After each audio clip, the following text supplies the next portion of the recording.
Good afternoon. There was so bossman. Him and online can follow you. Been following you all this while. I have finished them. I know look up. So today we are in Ganjilo for a mega sag interview now. So many things. Welcome once again. Thank you very much. Bossman. So I found Jeff Riches. Jeff TV. I based in English with my number. So most youths now in Enugu, Anambra, Southeast, I say most youths now to get some question because I know I'm into Inuit tradition. I believe in Amena and God. So and as in how real Igbo spirituality. Okay. Man, you got a little bit. Yeah. We got a little bit louder.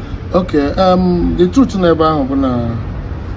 Igbo spirituality is like other world spiritualities.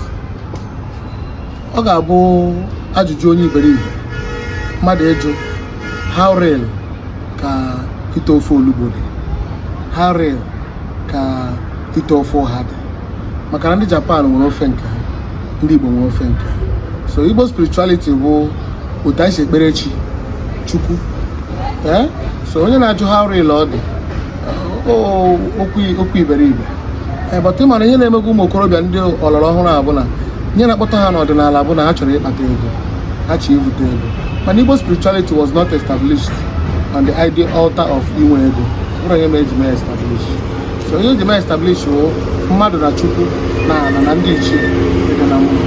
So once you see somebody who maybe by virtue o ji be ọdịnala bụ na ọ ka ọkpata ego, ọ bụzie na ọ bịazie o nwetara ego ahụ ọ na-enwe ọ dị disappointed.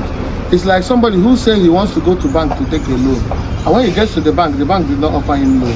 He'll be disappointed. So ọ bụ na ụmụ okorobịa ndị na-abata ọdịnala ihe ha bụ n'obi na-abata ọdịnala ọrụ ka ha nwere ego n'ọka ha nwere ego, no, the person will certainly get disappointed maka na ọdịnala abụrụ a financial institution.